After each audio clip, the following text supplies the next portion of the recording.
সচেতনতা কর্মসূচিতে অংশ নেন। এই সময় তিনি সবাইকে ট্রাফিক আইন মেনে চলার অনুরোধ জানান। মাহমুদুর রহমান, এটিএন বাংলা, ঢাকা। ব্যক্তি ও গোষ্ঠী স্বার্থ না দেখে আদর্শিক ও গণমুখী রাজনীতি করতে ছাত্রদের প্রতি আহ্বান জানিয়েছেন রাষ্ট্রপতি আব্দুল হামিদ। প্রাচ্যের অক্সফোর্ড খ্যাত ঢাকা বিশ্ববিদ্যালয়ের ৪৯তম সমাবর্তনে তিনি এই আহ্বান জানান। এ সময় স্নাতক, স্নাতকোত্তর, পিএইচডি এবং এমফিল ডিগ্রিধারীদের মধ্যে সনদ বিতরণ করেন বিশ্ববিদ্যালয় চ্যান্সেলর ও রাষ্ট্রপতি আব্দুল হামিদ। ঢাকা বিশ্ববিদ্যালয় খেলার মাঠে আয়োজিত এই অনুষ্ঠানে সমর্থন বক্তব্য রাখেন বিশ্ব মেধাস্বত্ব সম্মান মহাপরিচালক অধ্যাপক ফ্রান্সিস জামান সজীব। দিনের ক্যাম্পাসকে পেছনে ফেলে নতুন কর্মক্ষেত্রে মানসিক শক্তি অর্জনের বহিঃপ্রকাশ। শিক্ষা ও অর্জন স্বীকৃতি জানানোর রীতি মেনে অনুষ্ঠিত হল ঢাকা বিশ্ববিদ্যালয়ের ৪৯তম সমাবর্তন। সমাবর্তন বক্তার বিশ্ববিদ্যালয় মহাপরিচালক ফ্রান্সিস হাতে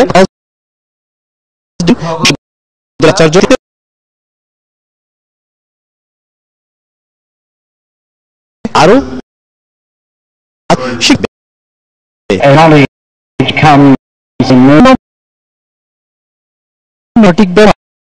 খুবই বাংলাদেশকে পরিণত করতে এসব শিক্ষার্থীরাই ভবিষ্যতে কাজ করবে। ঢাকা বিশ্ববিদ্যালয়কে ছাত্র রাজনীতির সূতিকাগার হিসেবে আখ্যায়িত করে রাষ্ট্রপতি আব্দুল হামিদ বলেন, রাজনীতি হতে হবে জনকল্যাণমুখী। শিক্ষাকে ব্যক্তি স্বার্থে নয়, জাতির কাজে লাগাতে সমাবর্তনে অংশ নেওয়া শিক্ষার্থীদের প্রতি আহ্বান জানান তিনি। বর্তমানে ছাত্র রাজনীতিতে অনেক ক্ষেত্রে আদর্শের অনুভূতি আমাকে বেদনাহত করে। অবস্থা দৃষ্টি মনে হয় ছাত্র রাজনীতি এখন কিছু কিছু ক্ষেত্রে আদর্শের পরিবর্তে ব্যক্তি বা গোষ্ঠী স্বার্থ নির্ভর হয়ে পড়েছে। এ থেকে বেরিয়ে এসে ছাত্র রাজনীতিকে জাতির বৃহত্তর কল্যাণে আদর্শী ও গণমুখী করে তুলতে আমি সকলের প্রতি আহ্বান জানাই। সমকালীন বিশ্বে প্রতিযোগিতায় টিকে থাকতে হলে নিজেকে অধিক যোগ্য করে গড়ে তুলতে হবে। সমাবর্তন অনুষ্ঠানে বিশ্ববিদ্যালয়ের উপাচার্য মশা আরিফিন সিদ্দিক ২১ শতকের সব পর্যায়ের শিক্ষাকে বিজ্ঞানমুখী করার তাগিদ দেন। এর আগে সমাবর্তনে ২৯ জন কৃতি শিক্ষার্থীকে স্বর্ণপদক সহ মোট ৬,১০৪ জনকে বিভিন্ন ডিগ্রি দেওয়া হয়। নিয়াজ জামান সজীব, এটিএন বাংলা, ঢাকা। প্রায় ১৮,৫০০ কোটি টাকার ৫টি প্রকল্পের অনুমোদন দিয়েছে জাতীয় অর্থনৈতিক পরিষদের নির্বাহী কমিটি একনেক। রাজধানীর এনইসি সম্মেলন কেন্দ্রে প্রধানমন্ত্রী শেখ হাসিনার সভাপতিত্বে অনুষ্ঠিত বৈঠকে ৪টি নতুন ও একটি সংশোধিত প্রকল্পের অনুমোদন দেওয়া হয়। এর মধ্যে রয়েছে ১৮,১৫৪ কোটি টাকা ব্যয়ে তৃতীয় প্রাথমিক শিক্ষা উন্নয়ন কর্মসূচির সংশোধনী প্রকল্প। অনুমোদিত অন্য প্রকল্পগুলো হল চুয়াডাঙ্গায় বিসিক শিল্পনগরী নির্মাণ, চট্টগ্রাম ও রাজশাহীতে দুটি ক্রীড়া শিক্ষা প্রতিষ্ঠান স্থাপন, ভোলায় টেক্সটাইল ইনস্টিটিউট নির্মাণ এবং বেগম রোকেয়া বিশ্ববিদ্যালয় উন্নয়ন। পরে পরিকল্পনা মন্ত্রী আহম মোস্তফা কামাল জানান, রূপকল্প ২০২১ বাস্তবায়ন ও এমডিজি অর্জনে সরকার শিক্ষা খাতে গুরুত্ব দিয়ে আসছে।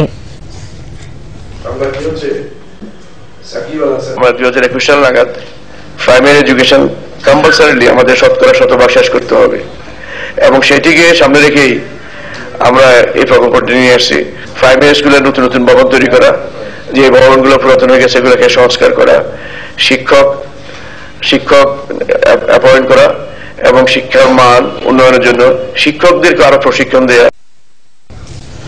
এদিকে সন্ধ্যায় গণভবনে প্রধানমন্ত্রী শেখ হাসিনার সাথে সৌজন্য সাক্ষাৎ করেছেন মালয়েশিয়ার আন্তর্জাতিক বাণিজ্য ও শিল্প বিষয়ক মন্ত্রী দাতো সিরি মুস্তফা মোহাম্মদ। এ সময় দ্বিপাক্ষিক স্বার্থ সংশ্লিষ্ট বিভিন্ন বিষয়ে আলোচনা করেন তারা। পরে বিশ্ব মেধাস্বত্ব সংস্থার মহাপরিচালক অধ্যাপক ফ্রান্সিস ক্যারি প্রধানমন্ত্রীর সাথে সাক্ষাৎ করেন।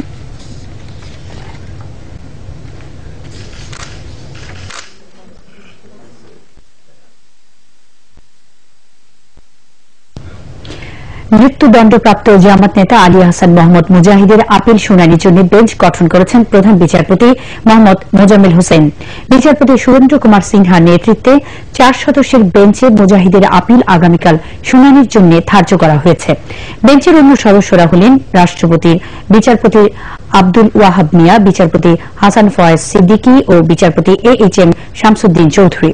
মহান মুক্তিযুদ্ধের শিক্ষক, সাংবাদিক ও বুদ্ধিজীবী হত্যার দায়ে গত 17 জুলাই মুজাহিদকে মৃত্যুদণ্ড দেয় আন্তর্জাতিক অপরাধ ট্রাইব্যুনাল। রায়ের বিরুদ্ধে খালাস চেয়ে আপিল করেন তিনি।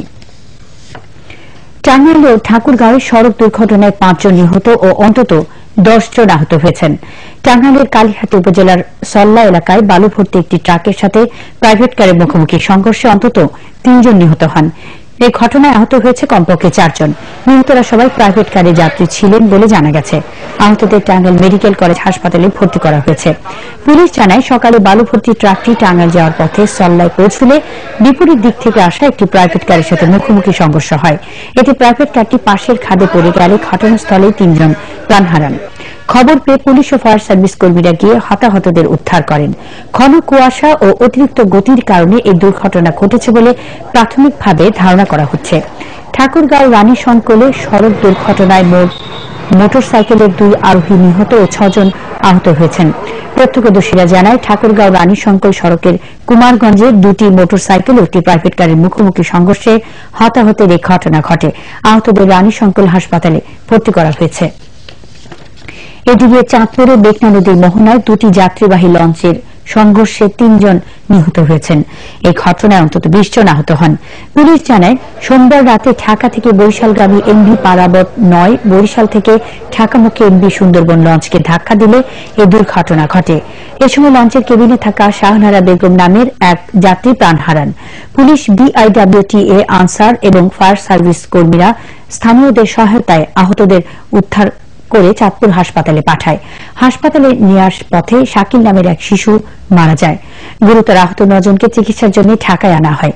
এর মধ্যে ঢাকা মেডিকেল কলেজ হাসপাতালে চিকিৎসাধীন অবস্থায় রূপা বেগম নামের আরেক যাত্রী মারা যান। এই ঘটনায় লঞ্চ দুটির রুট পারমিট স্থগিত করেছে BIWTA। এছাড়াও লঞ্চ দুটির চালকদের লাইসেন্স স্থগিত করা হয়েছে।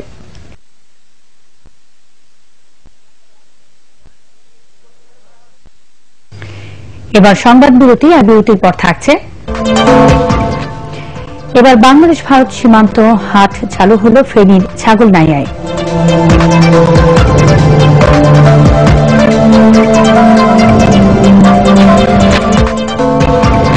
এবং জাফর সাগরে বিধ্বস্ত এয়ার এশিয়ার বিমানের ভয়েস রেকর্ডার উদ্ধার।